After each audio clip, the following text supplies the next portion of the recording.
I sleep with a pillow in between my I do too. Really? I do too. Yeah. I noticed it like maybe a couple of years ago. I was sleeping like this. My shoulders basically touching each other. Like, this is probably bad for my posture. I'm like, no wonder my chest and shoulders hurt all the time. So I actually put like a 2x4 in between my pillow to keep it like as rigid as possible. Really? No. I was like, what is wrong with you? That's our intro.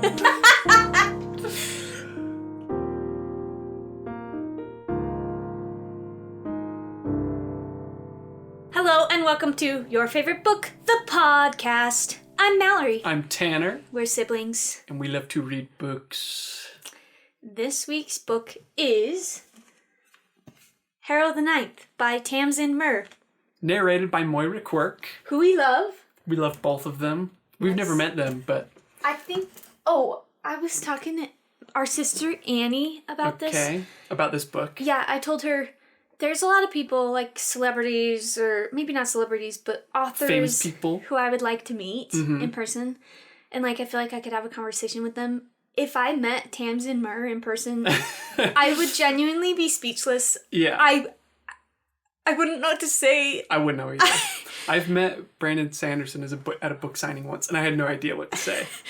He just like, I was so quiet, and he said, "Who should I write this out to?" I was like, I forgot my name for a second. Tanner. Yeah. So that whole being starstruck is real. Yeah, it would happen to me with this author. Yeah. HARROW the Ninth. HARROW the Ninth is the sequel to Gideon the Ninth. Mm-hmm. It's part of the Locked Tomb series. We did a review of Gideon the Ninth a couple weeks ago. And we also talked about Gideon the Ninth in our top 5 favorite books, both of which you can watch if you want to before this episode. We highly recommend that you do at least watch Gideon the Ninth, our review of that. Because we loved that book so much. It was so good. We thought about doing 2 full episodes for it. And we still might. We still might. That's how great it was and how many things that we have to say about it. Yeah. There's a lot of stuff that we missed in that first review. So you should definitely read the book first. It's fantastic. The reveals are great at the end. And you should definitely read this book first before you listen to this review if you're at all interested. Yeah. First, to give a little bit of an elevator pitch of what this book is about. HARROW the Ninth is about Harrowhawk, who we pick up from the last book. We don't want to give too many spoilers, but Harrowhawk is becoming a lictor. She is enlisted in the God Emperor's service in their war against death. And their enemies are kind of nebulous. Yes. Most of this story is nebulous, kind of ethereal and amorphous. Yes, you gotta suspend your disbelief a little bit. But that's the truth with every sci-fi, so... True, but this is more so than most books that I've read. Very confusing. But in a good way, and it's very purposeful, and it pays off big in the end. Hugely.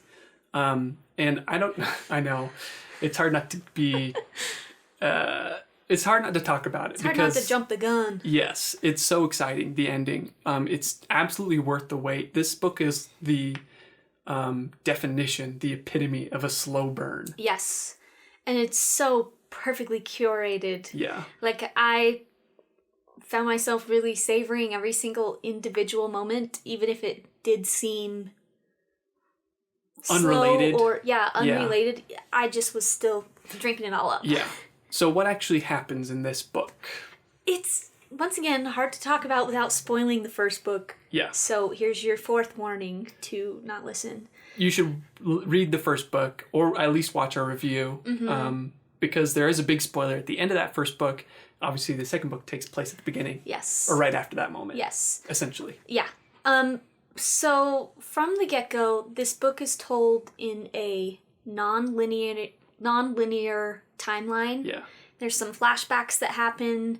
A lot of flashbacks. Yes. It's like once every 5 or 6 chapters. Especially in the beginning, yeah. Yeah. And we follow Harrowhawk as she's working to become a lictor. A fully fledged lictor. And she's not as capable as she should be, and she's going through a lot of grief and trauma, so she's pretty shell-shocked and not 100% there. And the reason why is because in the first book, her cavalier sacrificed herself, Gideon, in order for HARROWHAWK to live. Yes. And the only way, as far as we understand in the first book, that a necromancer can become a lictor is if they essentially absorb the soul of another person.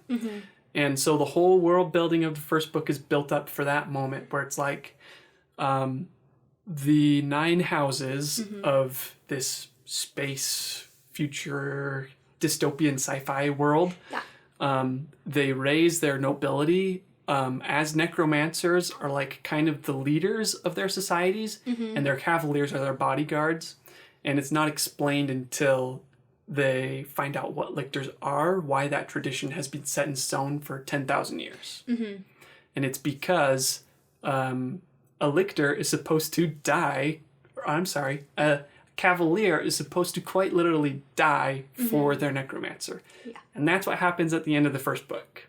So the second book really is about HARROWHAWK, like you were saying, dealing with the trauma of losing someone that was so close and special and important to them, when it was basically not really up to them whether or not Gideon died for them. Gideon sacrificed themselves. It's heartbreaking and hard. And noble, and it makes you love Gideon so much. It makes you love the dynamic between her and HARROWHAWK so much. They've got such a conflicted past. Which is just based off of basically lies and misunderstandings, which is also so much more heartbreaking. And what I loved about the second book is that it basically deals with all of those emotions. Like this book is about HARROWHAWK suffering from the blowback of her traumatic past, her traumatic life up until this moment. All of it is. And she's 17, 18 in this book. It's really according fun. to her, she's 18, but according to Mercy Moore, and she's 3 years old by the end of the book. I think she tells Mercy Moore she's 15. She lies about her age for some reason. I don't know why, but we get a really fun new cast of characters in this book. We get to see some of the original lictors along with God, which is God. The Emperor Undying. He's like the first. I don't know his true title. Lictor. He has so many. Yeah. Well, his real name's John, which is very fun to me. Yes. And if we can go on a little tangent, one of the confusing things about this book is it's both a positive and a negative, because I absolutely love the names for Tamsyn's characters, for Mur's characters. But they have so many nicknames. Yes. Like every single main character has a second name. At least 3. That's what it feels like. Yeah. And some characters, especially in this book, have the same name, which there is a reason for that. Yes. It's not just like she can't think of another name. No, it's fantastic. But that is confusing as well. Anyway, that's just a little... Yes, they're good and fun, and sometimes you get a little confused. Yes. But I guess the overarching plot of this book is it's kind of like a bottle episode.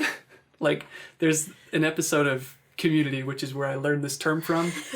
Community is a great little sitcom. From Abed, he's a movie junkie, a TV junkie. And a bottle episode is when a bunch of characters are stuck in a room and they have a mystery to solve. Or something. Something happens, but they all stay inside the same room. And in that episode, it's where they lose Annie's pen, or they're looking for Annie's pen. So that's what this book is. It's a bottle episode. This book is just Annie's pen, but in space. Yes. And the repercussions are a lot more serious. Yes. We say that this book is about HARROWHAWK joining God in his conquest against death. Yeah. And the reason why I use air quotes is because their enemies that they're facing is kind of nebulous. Yeah, and it also feels, sometimes it's a little weird because you don't really hear about any of those enemies in the first book. No, not at all. You just know that there's some kind of intergalactic war and God is creating new lictors to reinforce his ranks. Yeah. Because over 10,000 years, several of his lictors have died. There's only 3 that have survived. And he needs some more. And he needs more. Yeah, so I guess the enemy that they are facing is called a resurrection beast. Yeah. Which, in my mind's eye, I think of like the giant turtles in Discworld that carry the great turtle Alduin who carries the Discworld on its back. Yeah. I see that. And I'm like, okay, that's what they're fighting against. I imagine like giant tardigrades covered in planets and plants and stuff like that. Okay, that's much more fitting than my imagination. I don't know, I like yours. It could also be the Hitchhiker's Guide to the Galaxy with the turtle and the 4 elephants. Yeah, no, that's from Discworld. Oh! Yeah, it's got 4 elephants on its back. Oh, okay, weird thing. Okay, my bad. No, it's okay. Those two worlds are very similar. Okay. The two authors are very similar. Anyway, those resurrection beasts are basically the byproduct of a planet being destroyed, right? Yeah. So when a planet is destroyed, all of that thanergetic energy gets released and creates this cosmic eldritch horror that travels through space. Yeah. And tries to kill God and the other lictors. Yeah, it reminds me of the question when people are like, if you had a snail following you for the rest of your life and it touched you, you would die. What would you do to avoid this snail? That sounds so stupid, but do you know what I mean? It's like it's slowly lumbering along. Yes. And they have to keep moving to avoid it or set traps to avoid it, but it's just slowly making its way over there. Yes, but what if that snail were a gigantic eldritch horror from the depths of hell? That existed in like 2 different dimensions too. Yes, and it can touch you from the farthest reaches of space. Yes. It's a lot worse. Yes. So God's war against these resurrection beasts, he says at the very beginning that they're not really fighting against it, they're just trying to run away. Yeah. So, okay, they really expand on the world building in this book. And actually, before I get into that, I should explain the rest of this plot, which is why it's a bottle episode.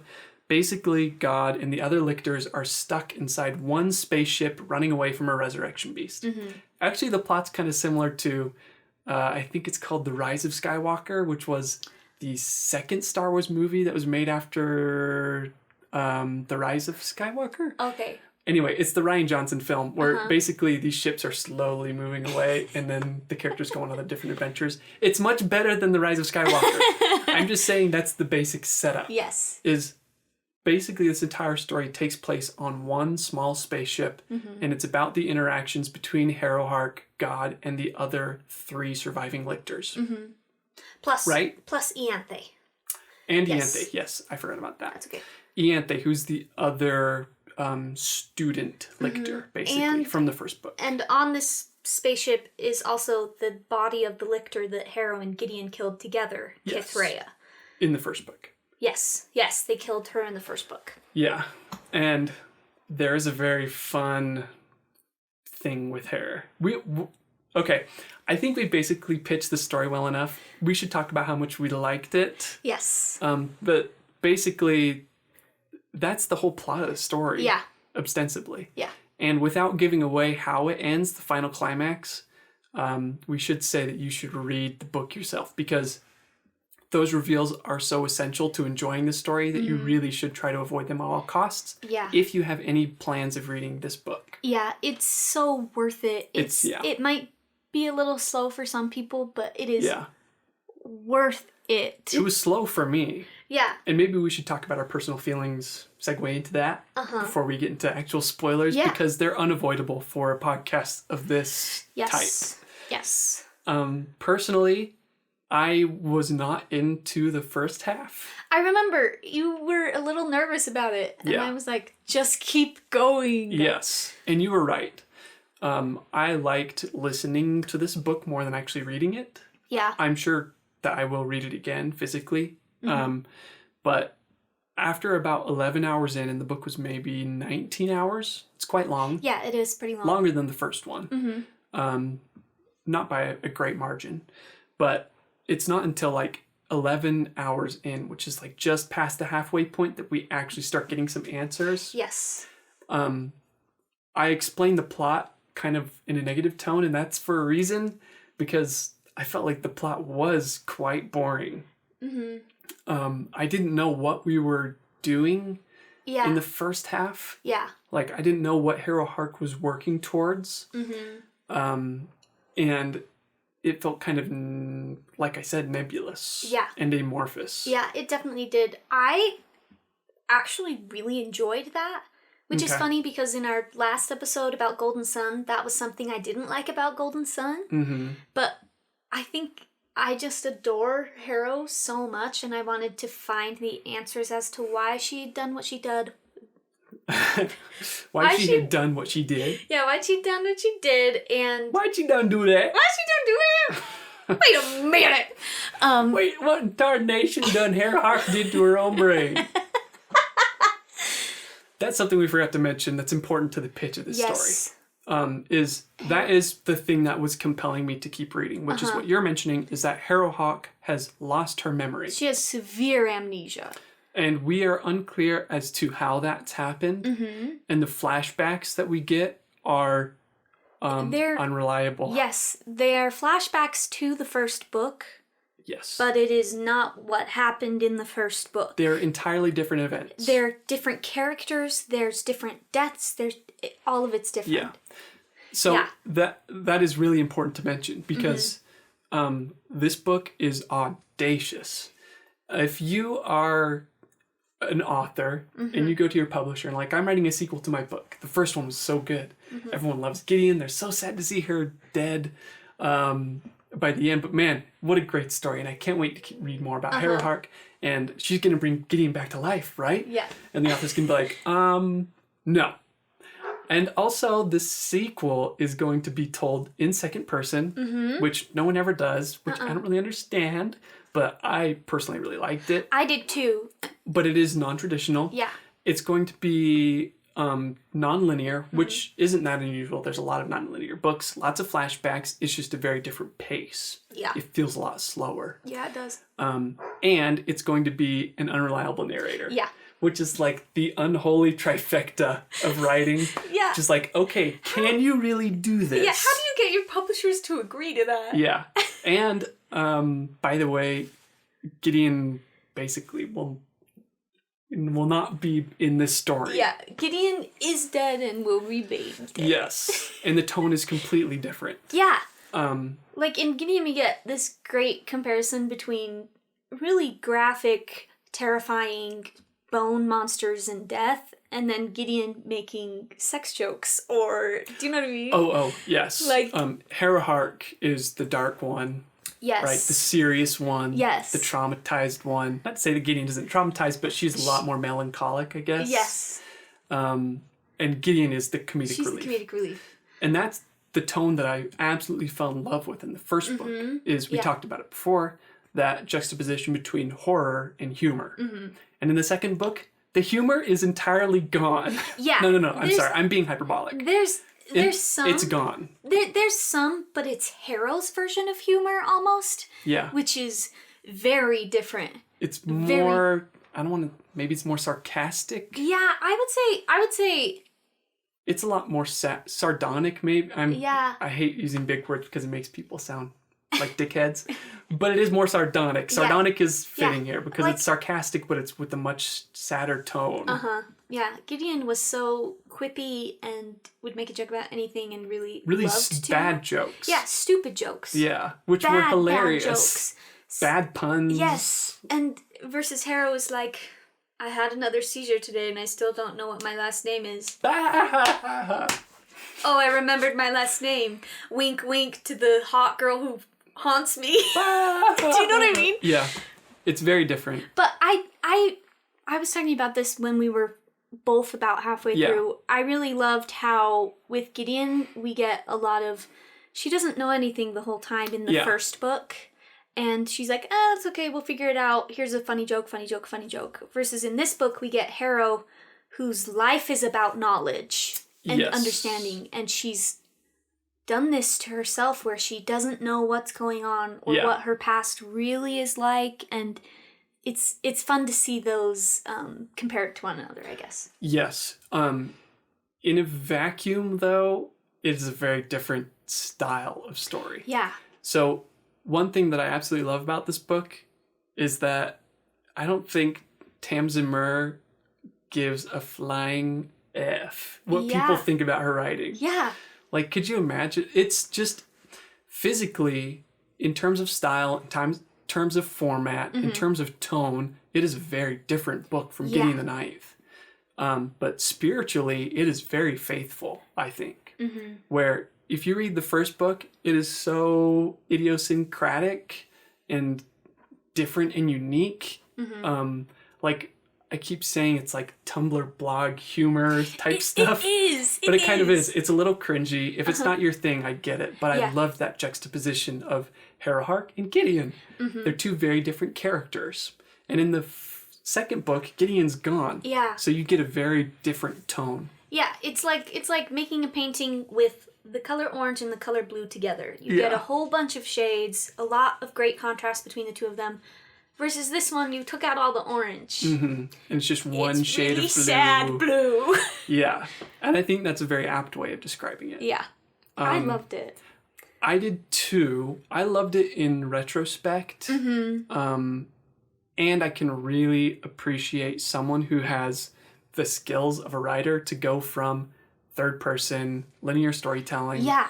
Pretty traditional plot structure where it's like, we're going to become lictors. And then they become lictors. Yeah. To now it's just so Everything different. is opposite. It basically. But that doesn't mean that it didn't have a point. I would have had a much different reaction to this story if there wasn't a point to it being told non-linearly, to being told in second person, to having an unreliable narrator. Like, there is a payoff to all those things, and that's why I think Tamsyn Muir might be a genius. Well, that's something that I agree with. Why did I say that like that? I don't know how to like communicate. You were hesitating to agree with me? I was like, I think a lot of times authors try to achieve this kind of mystery kind of thing where they're like, you won't understand until the characters understand at the very end. And there's a lot of like background work for the characters that you don't see, and then it all ties together at the end. Yeah. People try that a lot. I think it is a lot harder to do than people anticipate. Like, sometimes I read stuff like that, and it just feels like the characters are flying by the seat of their pants, and it just magically wrapped up at the end with no real reason or work or theme. But from page 1, I could tell that she knew where we were going. Yes. Like, I was like, oh, this is weird, but I trust you. I'll go with it. There must be a purpose to this. Like, it's so carefully curated and put together. Yeah. Like, how long did it take her to make this? I don't know. Years. That's crazy. Years, because she must have practiced telling stories. Because this is like level 10 difficulty of storytelling, in my opinion. Yeah, I agree. I haven't read a story like this, and I know that I said that when we did a review of Gideon the Ninth. But I'm saying it again for the sequel. Yeah. Like, I'm sure it's not an original idea to, like, tell your story from... Okay, and spoilers. Big spoiler warning, big red X. Here's your last chance. Yes. But the reason why she wrote it in second person is because, spoilers, it's being told from the perspective of another character. Yeah. Which was genius. Yes. And I don't think it's an original idea, but the way that she pulled it off was brilliant. And like you said, most stories would be like, I'm going to try to do this thing where I tell the story in second or third or first person and then explain at the end that it's actually told from another person's point of view. But it feels like it was just thrown in at the last second. Yeah. And like the pitch of the book is just the idea, and that doesn't matter. It's the execution of that idea that matters. Yeah, and this is perfect. Yes. I have no notes. I don't either. Actually, I do have a couple of notes. Yeah. But they're all answered. First of all, the way that she actually executes the story is told from another character's perspective thing, and answering why Harrow has given herself amnesia. We're in full spoiler territory at this mode. Yes. Her amnesia is self-inflicted. Which, that was an incredible chapter. Yes. To watch her. Oh my god. How she actually did that was really cool. And it you was should also genius. Yeah. Like, the solutions that Muir comes up with for her characters, I'm like, how did you think of that? Yeah. I'm sorry, I just am so in awe of this book. No, I am too. I loved it so much. Yeah. But Harrow deals with so much guilt and trauma for Gideon sacrificing herself. Yeah. That she refuses to finish the lictor process. Yes. And because what happens when you become a lictor? When you become a lictor, you forcibly absorb the soul of your cavalier into your own self. Yeah. And they have to die in order for that to happen. And Harrow refuses. And so she's trying to find out a way to reverse engineer the lictor process, and she even says that in the book, which gives you a lot of hope as a reader. You're like, so did is I that understand early? that right? That's at the end. Okay. That's at the end. Because that would have helped Last-ish. given me some kind of direction, but it would have just totally spoiled the reveal. Yes, yeah. So I understand why they didn't do that. Yeah. But she figures out that in order to stop absorbing Gideon's soul, she's just going to forget her completely, because you can't absorb it if you don't know it's there. Yeah. So she has Ianthe help her out. She starts out by writing a whole bunch of letters to herself in code. Which we'll talk more about. Yeah. And Ianthe helps her to perform brain surgery on herself, in which she creates, in this world, whenever there's something built out of bone or some sort of necromantic thing that's being created, it's called a construct. So she creates a construct of her skull that when she starts to remember things that she shouldn't, it will on her temporal lobe to rewrite the memories and erase them if they start happening. Which is such a brilliant idea. So the whole time this book is happening, she has a construct in her head that is giving her false memories. Yeah. It's crazy. Which is so cool. What the heck? I loved that reveal. I did too. Like, having an actual reason for doing those things is so important to tying the story together. Yeah. And it's why I did love it in retrospect. We should talk briefly about the notes, just because it's a really important mechanic that Muir uses to slowly reveal why the story is being told the way it is. Yeah. So Harrow makes this deal with Ianthe before the book begins, and she writes all these letters, and these are basically conditions of, like, if this thing happens, if Harrow dies, read this note. Yes. Or if you meet Coronabeth, who is Ianthe's twin sister, give her this note. Or, things like that. And she's got like 28 notes. 24. 24, yeah. She doesn't read all of them throughout the story. She only reads maybe a few. 6, maybe? Yeah, several. Yeah. And some of the notes Ianthe reads in front of Harrow at least one note I can remember, but she doesn't tell Harrow what that note says. Yes. Which is so great. Yeah, and you also don't get to know what they are. Yeah. Which is an awesome, gives you this sense of mystery, and that's primarily what compelled me to continue reading the book, even though the plot was kind of static. Static. It was static in that first half. Yes. I agree, it was static in the first half. But it's that... I ate that up. I even still was just loving it. Sorry. Yeah, anyway. No, that's okay. Because we disagree on this point. Yeah, which is good. I think so too. But it's that...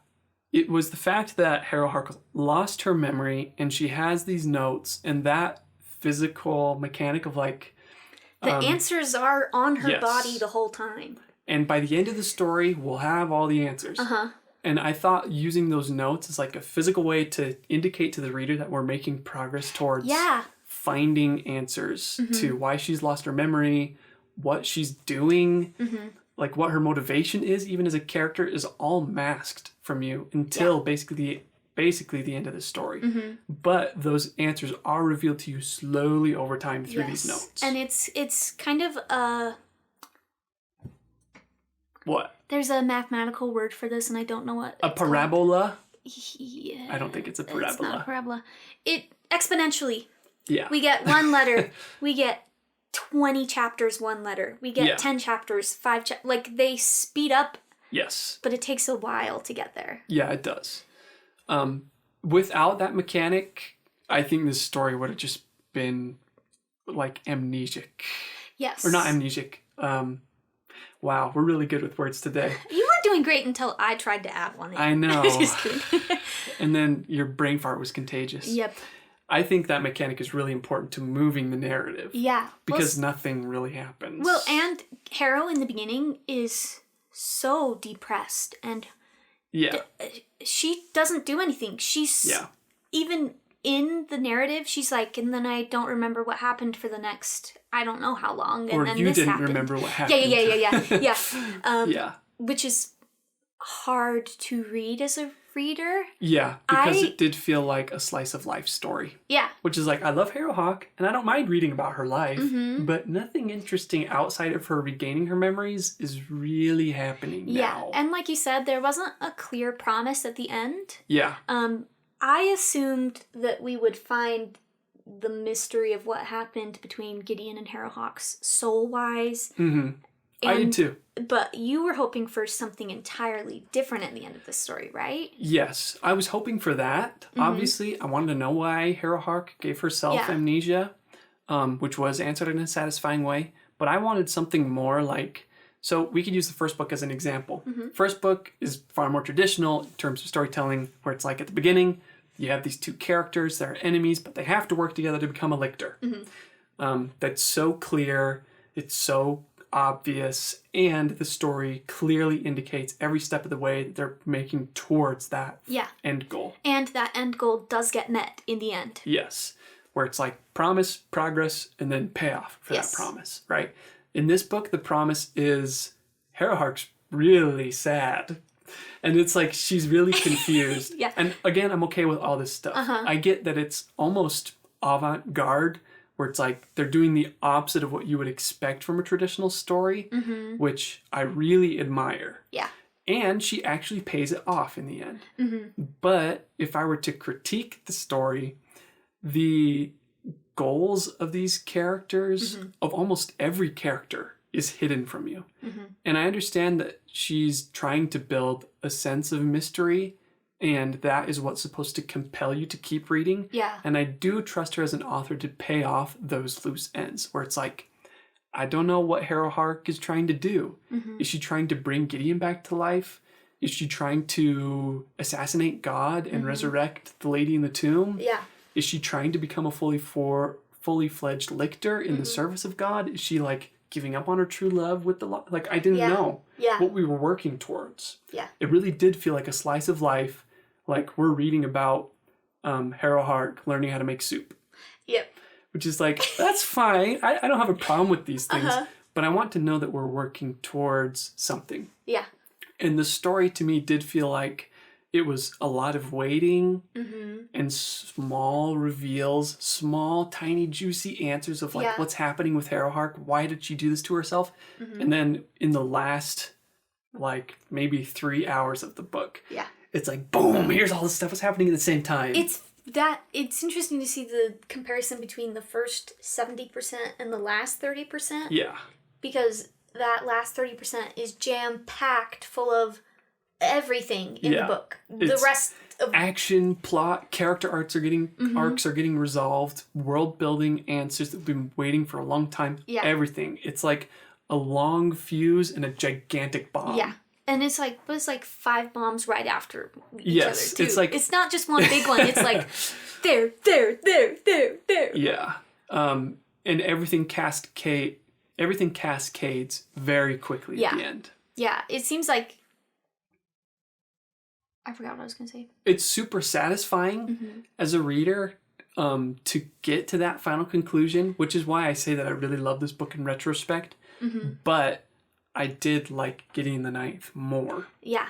And I know that I'm like one of the popcorn chewing, people-pleasing masses where it's like, I just want my action story. I want another Spider-Man movie. Yes.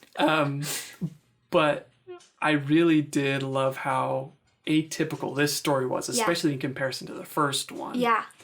Even though it wasn't typically my cup of tea. Yeah. I do appreciate having something totally new to the palate that's not just like oh, they tried something new and is ambitious, but it just fell apart. It does not fall apart. It follows through on all of my concerns that I had at the first, like, three-quarters of the book. Which is great, because then it doesn't feel like a waste when you get to the end. Yeah, it was all paid off. I loved this book, every single page of it. Okay. And I really, really enjoyed how well the author crafts the experience of being at such a low point where you're completely desensitized to everything and you're dissociated 95% of the time.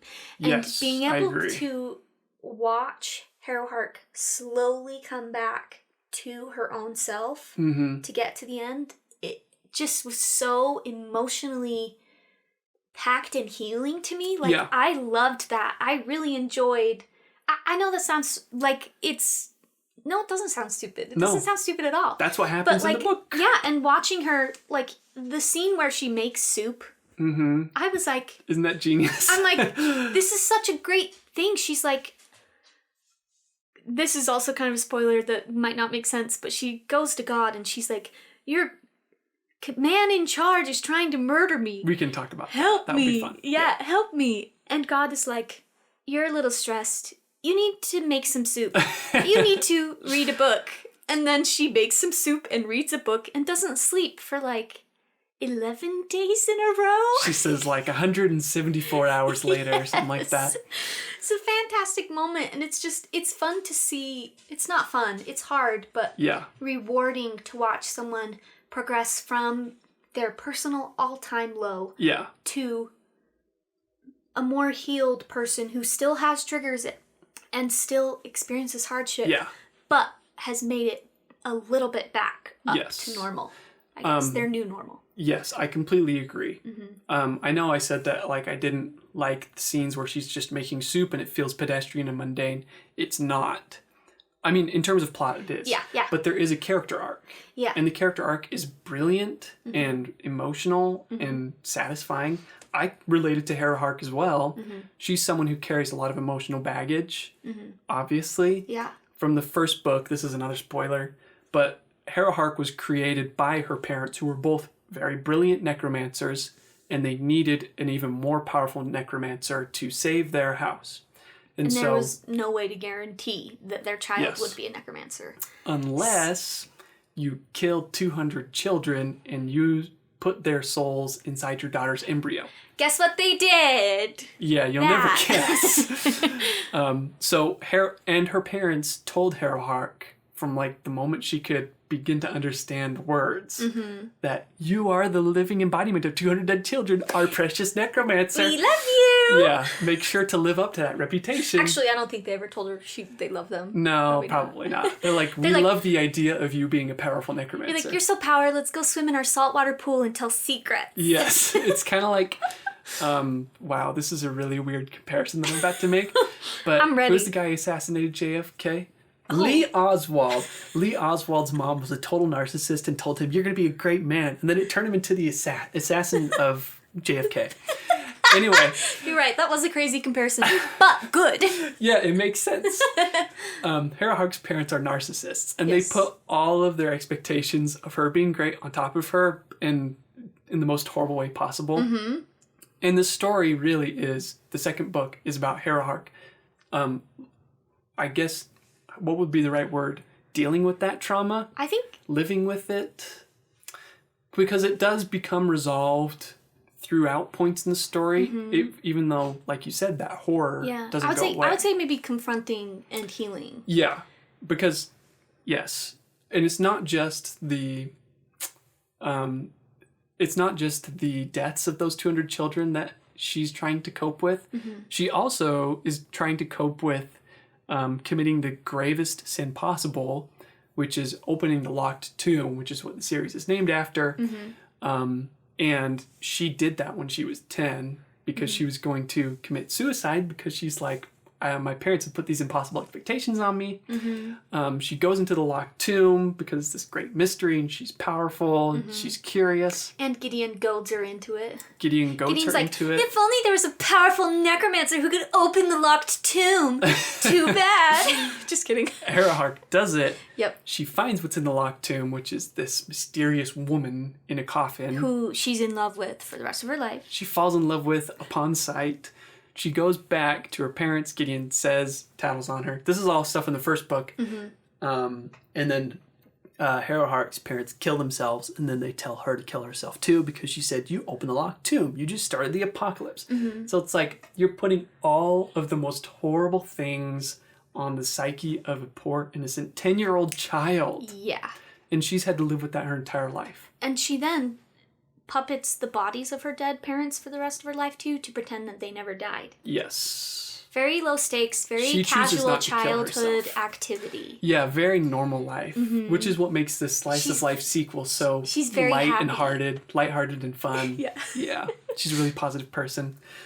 And then on top of that, Gideon sacrifices herself for Harrowhark, which is like she just got the most traumatic life possible. Yeah, and they finally Harrowhark and Gideon have fought their whole entire lives. Yeah. And at the end of Gideon the Ninth, they finally start liking each other. Yes.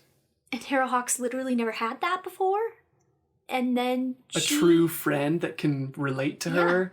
And there's a really a living friend, I should say. Yeah, she likes bones a lot. And she likes ghosts. Yes. But there's a fantastic moment in the end when Harrow is talking about Gideon, and someone's like, Gideon, they're like starting to say that she committed suicide, and Harrowhark is like, I will not let anybody say that. She was murdered by the circumstances of that impossible situation, and we would have done anything otherwise, and if you say anything other than that, I will kill you. Yeah. And I'm like, baby so girl needs a hug. She does. Harrowhark's only friend, probably in her entire life, besides one of the old people from the first book. There's a very, very minor character.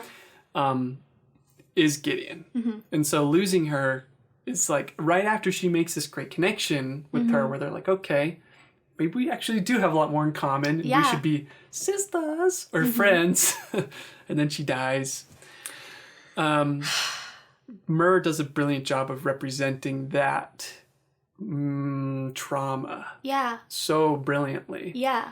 And helps write characters that help Harrowhark deal with that trauma in a really satisfying way. Yeah, it's just so well done. She really has a very obviously deep and intimate relationship with grief. Yeah. And she just handles it so well. Or if she doesn't, she is a great pretender. If she doesn't, then she tricked me. Yeah. Boy, she fooled me. Yeah.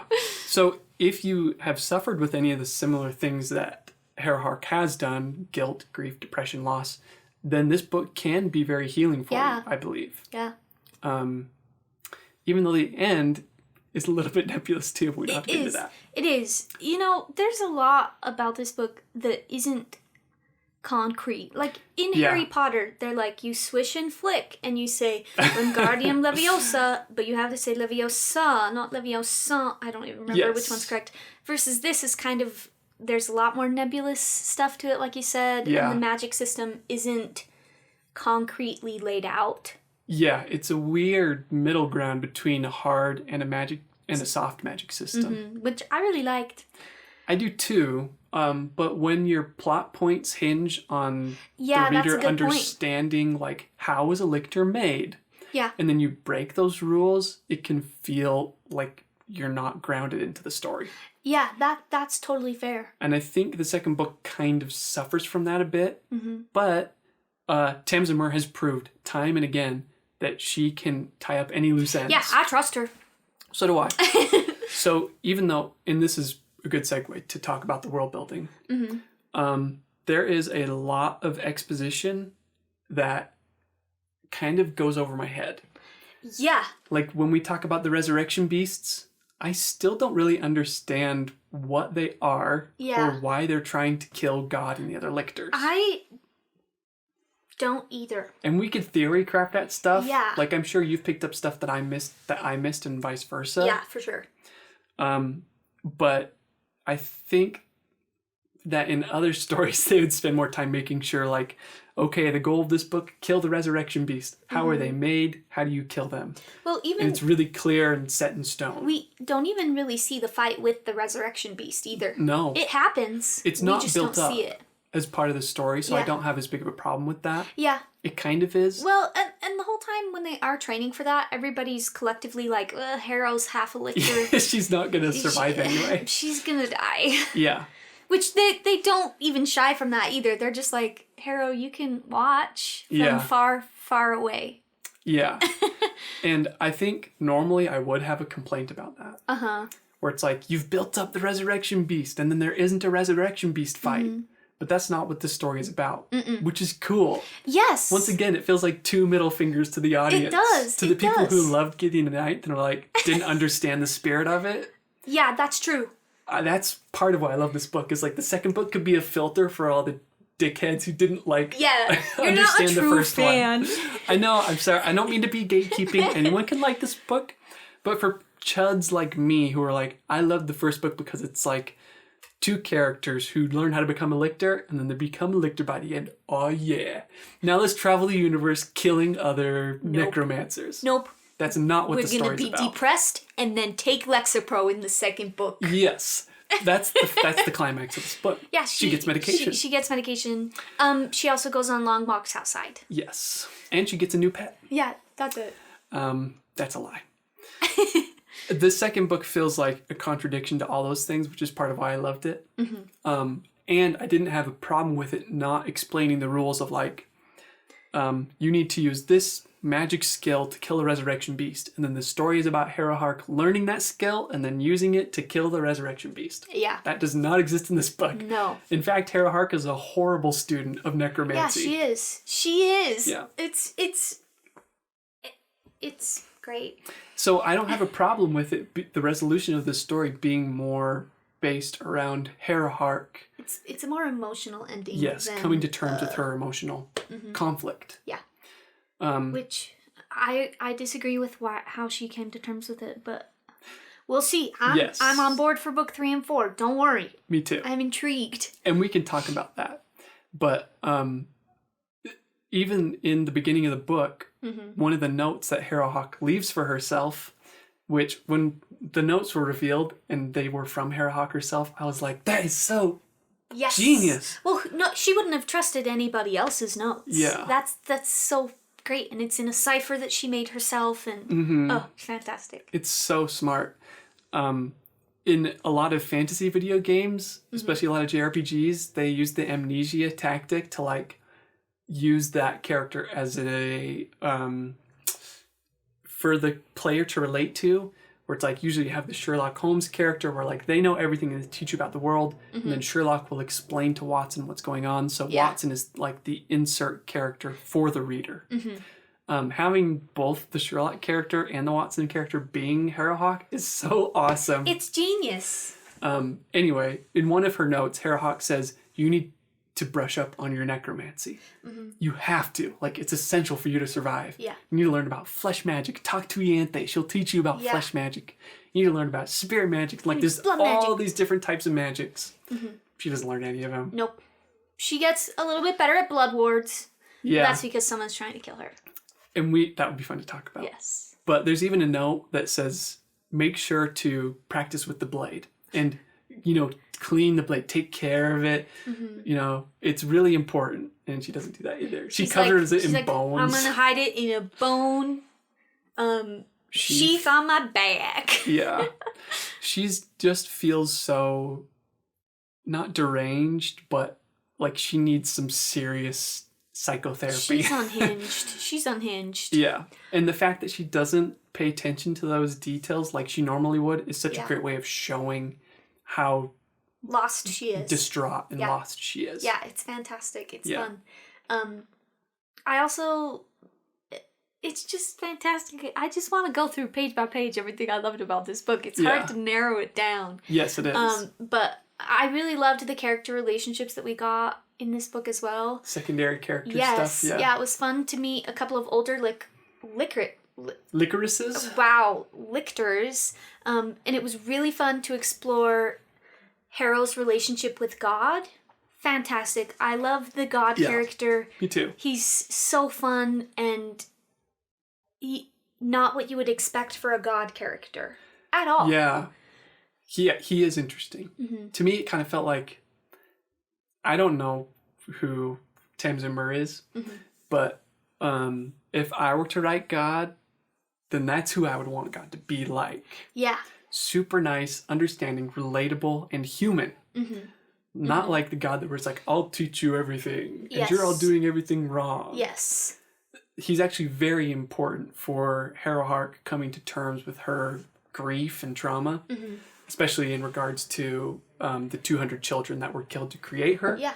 And it's a very emotional moment. And the guilt moment. of potentially bringing on the apocalypse. Yes. He relieves her of that too. Yeah. Which is so fantastic. I thought that was interesting. I am worried about that plot point.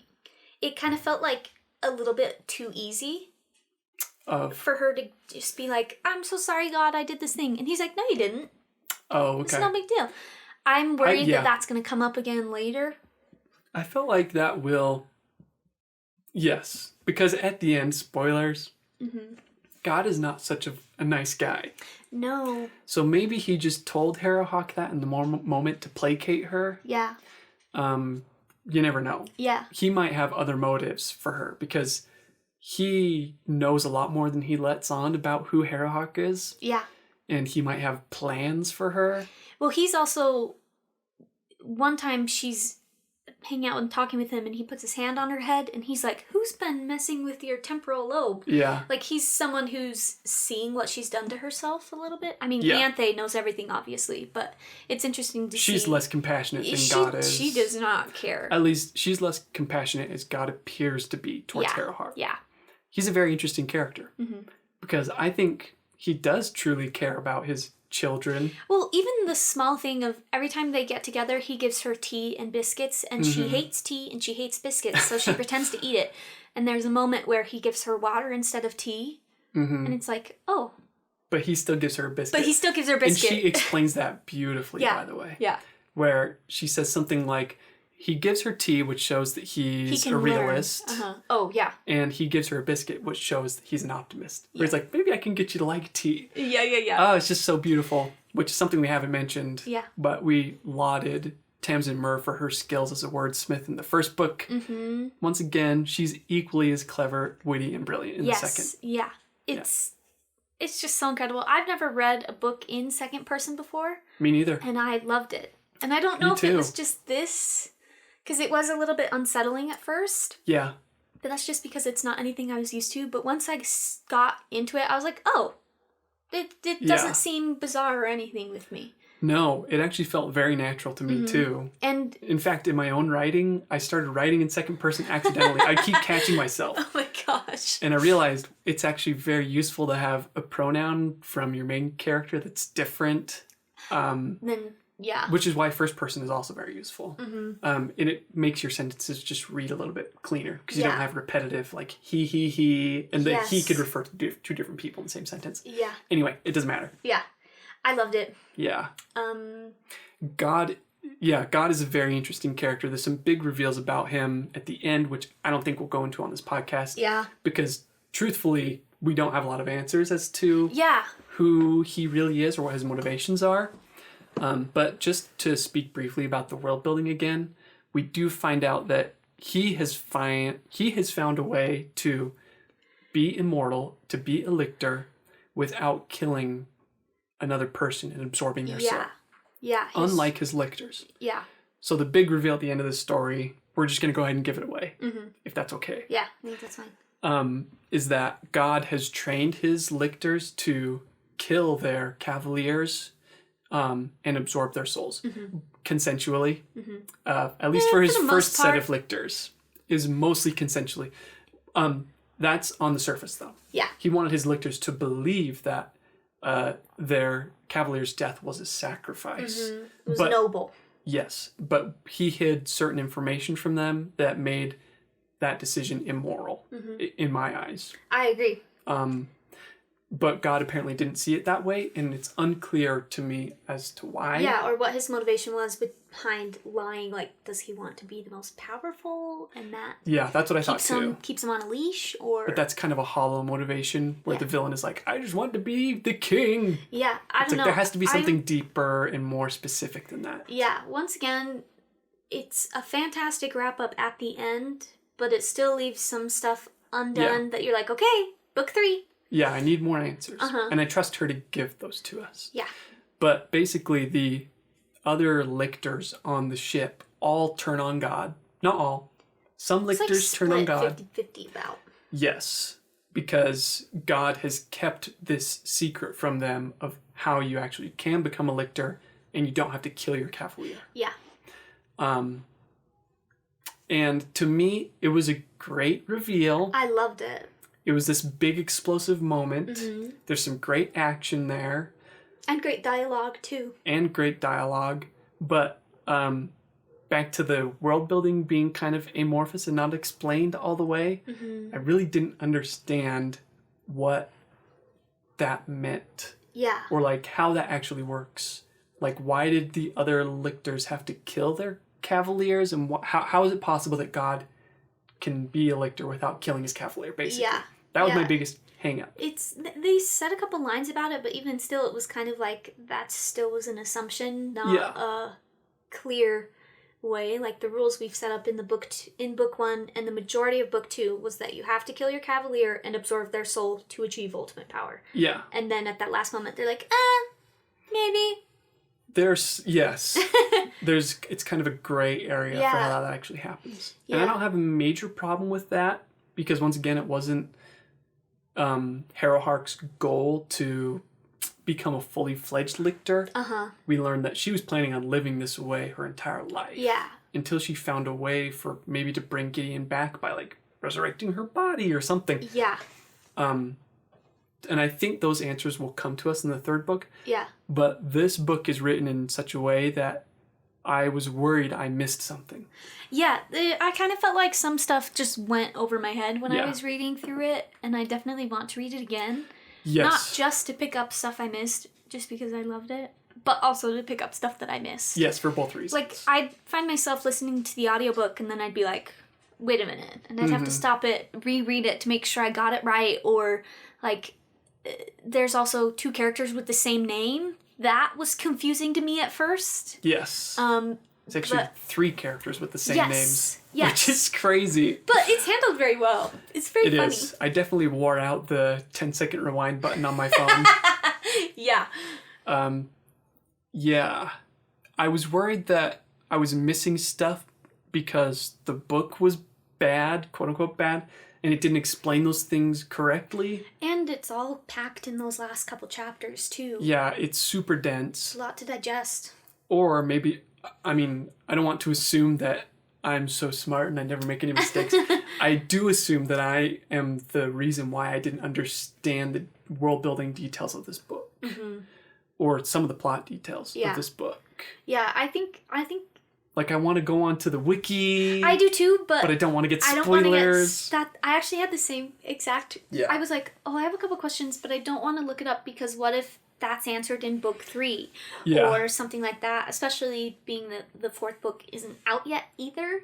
So, I guess we'll just have to wait and see. I know. I think I'd like to read everything she's ever written and then go onto the wiki. Like, I haven't watched any of the reviews. I haven't read anything else about this book. I have seen quite a bit of fan art on Pinterest because I have no self-control and I love good art. But other than that, I haven't seen anything. There are fewer spoilers in fan art, I would say. Yes. Although, I did get, spoiler, I did get Ianthe's golden skeleton hand spoiled because of fan art. Oh. Which was such a fun moment. Yeah. That was great. It's fantastic. It'd be fun to talk briefly about the secondary characters a bit. I think there's a couple of other huge reveals at the end of this book, specifically concerning Gideon's origin. Yes. That we don't have to give away in this podcast for you to get an idea of what the story's like. I feel like we've covered it from start to finish. Yeah. But I don't think we sold like the middle and beginning part of this book well enough. especially for me, saying that I didn't like it, but there are some brilliant secondary characters. Yeah, I really like loved. I loved the relationships that we built on.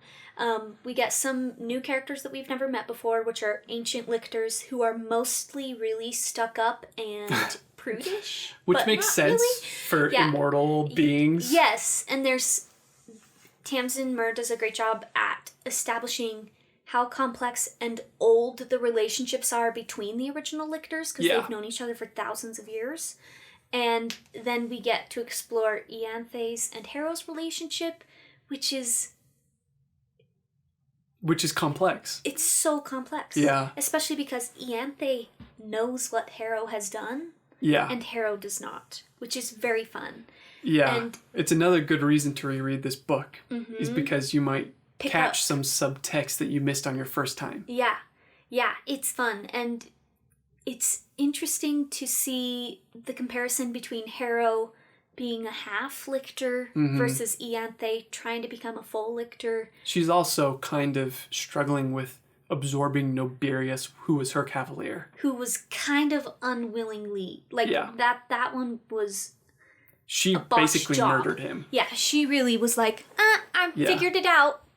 And slicey. That really separates her from the other lictors, who we assume, and as far as we know, did absorb their cavalier's soul willingly. Yeah. Like it was a loving sacrifice. They seem to truly love them, especially in the final reveal. Yeah. Versus when we see their reactions to learning that they didn't have to die. Yes.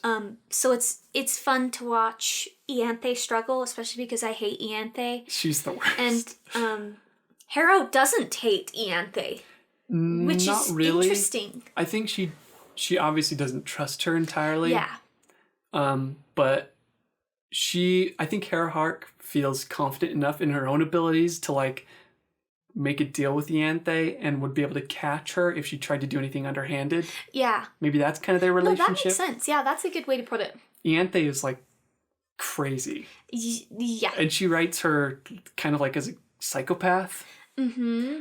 But I do love when there's the flashback moment when Ianthe's performing surgery on Harrowhawk, and she's like, I hate this bitch. I'm totally going to marry her one day. Yes. So and then she makes the hair follicles grow faster and longer than normal just to screw with her. Like, I love little things like that. I do too, especially, it's fun when that kind of stuff happens because that makes the world seem that much more real. Like, if someone's like, oh, I'm an almighty magical necromancer, I don't just summon the dead. I also make my friend upset by growing her hair much longer than I know she would prefer. Yeah, it feels like something a like real casual. Petty character would do. Yeah, it's fun. Yeah.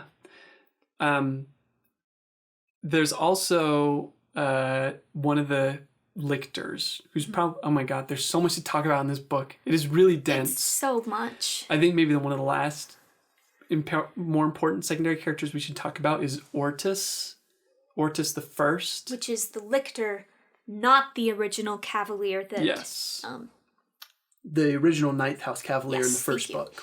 Mm-hmm. And there's a reason why they both have the same name, and the reveal is great. Yeah, it's fantastic. Obviously it has something to do with Harrowhawk rewriting her memories. Yes, altering her own memory. Mm-hmm. But Ortis the First is God's basically right guard dog. Okay, yeah, I wouldn't say right-hand man. That's better. Because he doesn't... You're right. You're totally right. Yeah, I would say Augustine is it Augustus? Mm-hmm. Augustine is more like God's right-hand man. Mm-hmm. Even though he ends up betraying him in the end. Ortis is more like his loyal dog. Yeah. And he has also sworn an oath to protect God, and that includes killing anything that might hurt him one day. Yes. Which anything that he sees might harm him one day. Ortis sees. Yes. Which, funny enough, Harrow falls under that category. Yes, unknowingly. Yeah. And Ortis never tells her why. Mm-mm. He just tries to kill her regularly. Constantly. Yes. He just hounds her. Yeah. And literally tries to murder her. Mm-hmm. And he even tries to murder her while she's taking a bath. Yeah. He's like, she's created all these bone wards around her to try to make her feel safe because she's been hunted, and then he blasts through them like they're nothing, and he tries to kill her. Which was a fun moment. It's a great scene. And that starts her big unraveling because she realizes she is not safe anywhere. It's kind of her lowest point, I think, in the book. Yeah, and she talks to the body who haunts her, and she says, Orders the First has to die. Yes, which we haven't mentioned. Yes. But Harrowhark does commit to killing Ordis because she tells God, hey, can you, like, tell your bro to chill for a second and stop trying to kill me? You say you love all of us. Could you maybe love me and not have him kill me? Like, yes. I know I'm asking for a lot here, God. But and that's when God says, sorry, I don't have any control over him. You're just going to have to deal with it, which is so great. And he's like, you need to make some soup. Yeah. You need to read a book, which we mentioned earlier. Yeah. But I love making God kind of less powerful in that way. Yeah, I do too. It's such an interesting choice. It's also an interesting commentary on God doesn't give you more than you can handle. Like that idea. I don't know. I think that's interesting. Yeah. I don't know. Maybe that's... No, that's an interesting interpretation.